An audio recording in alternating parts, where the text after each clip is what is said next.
మోంతా తుఫాన్ ప్రభావంతో ఏలూరు జిల్లాలో పలు ప్రాంతాలు వర్షాలకు తీవ్రంగా దెబ్బతిన్నాయి. ఈ నేపథ్యంలో ఉమ్మడి పశ్చిమ గోదావరి జిల్లా పరిషత్ చైర్పర్సన్ గంటా పద్మశ్రీ ప్రసాద్ పెదపాడు మండలంలోని నాయుడుగూడెం, రాజుపేట, వట్లూరు మరియు పెదపాడు గ్రామాలను సందర్శించి పంట నష్టాన్ని ప్రత్యక్షంగా పరిశీలించారు. వరి పంటలు వాలిపోవడంతో రైతులు ఎదుర్కొంటున్న ఇబ్బందులను తెలుసుకుని వారికి ధైర్యం చెప్పారు. ప్రభుత్వం నుండి తగిన పరిహారం అందేలా చర్యలు తీసుకుంటామని హామీ ఇచ్చారు. సంబంధిత వ్యవసాయాధికారులకు నష్టాన్ని అంచనా వేసి త్వరితగతిన నివేదిక సమర్పించాలని ఆదేశించారు. ఈ కార్యక్రమంలో వ్యవసాయ అధికారులు, రైతులు పాల్గొన్నారు.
ఇలాంటి ప్రాబ్లం ఇంకా అవదు అవుతుందా? అవదు.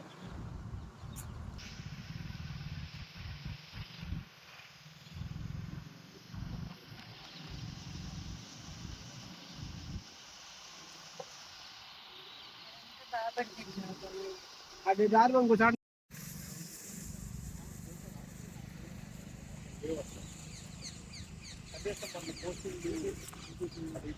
ఏమి లేదు.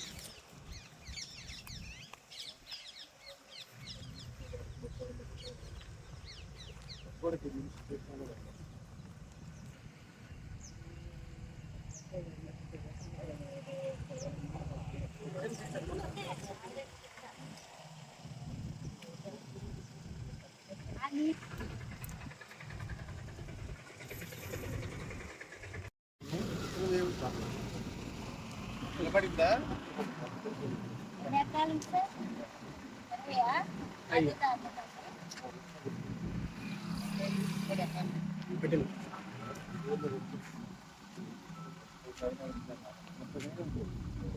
మొత్తం పడిపోయిందా? 20 ఎకరాలు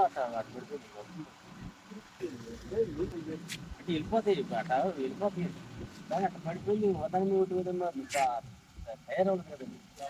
తయారవకపోవడం ఇప్పుడు ఇది తయారవ్వలేదు కదా, ఏంటి దాని పరిస్థితి పడిపోయింది. మరి పరిస్థితి ఏమన్నా ఎంత వస్తే అంత చేయాలి. అప్పుడు కోసి ఇప్పుడు చేస్తాను ఎక్కువ పొల్లులా వచ్చారు. ఇప్పుడు పడుతున్నాయి. ఇప్పుడు అన్ని పడిపోయిన దాని మీద అంటే మొదలు పడిపోయి వదంగా పడిపోయి ఇప్పుడు పోయినా కనీసం 20 రోజులు పడతాయి. 20 రోజులు పడేటప్పటికి ఏమవుతుందంటే ఒకదాని ఒకటి పడిపోయి పప్పు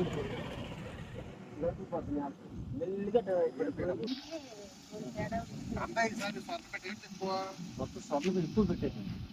అటు ఒట్లూరు సైడ్ 13% పెట్టారు. ఐదు కొంచెం నిలబడినా కానీ ఈతలైన ఇలా కొట్టుకుంటాయి కదండి. కొట్టుకునేప్పుడు ఏమవుతుందంటే సూపు ఆరం పడేటప్పుడు అవి కొట్టుకునేప్పుడు రాలిపోతాయి. సాగదే అవి తప్పలైపోతాయి. ఇంట్లో ఒకటి చేయదు ఇద్దరు ఒకటి తప్పలైపోతాయి. పోతే తేలికి వస్తాయి భూమి ఉండదు. అది పోజు చేయాలి. ఏదో పోజు చేయాలి. మళ్ళీ ఖర్చు అలా వదిలేదు కదా, వదిలేదండి. ఇప్పుడు పెట్టి ఖర్చు పోతుంది. అప్పుడు మళ్ళీ ఖర్చు పెట్టి మళ్ళీ దాన్ని మళ్ళీ చేయాలి. ఇక్కడ నష్టపోతుంది. అయిపోతుంది. 20 ఎకరాలు పోయినట్టు. 20 ఎకరాలు మొత్తం పడిపోయింది. ఈయన ఇప్పుడు ఈత అవుతుంది పడిపోయింది మొత్తం. నవంబర్ 10కి రెడీ అన్ని మనకి పెట్టుబడి గింజ అంటే నవంబర్ 10కి ఈ తయారవుతాయండి. నవంబర్ 10, 15 ఇప్పుడు ఊరికి అవి అలా ఉండేయండి. అవి ఇప్పుడు కొత్త మీద అర్థం ఉండే కూడా కొత్తగా కూడా పడిపోయింది. అవి కొన్ని ఎంత అండి దాంట్లో ఇది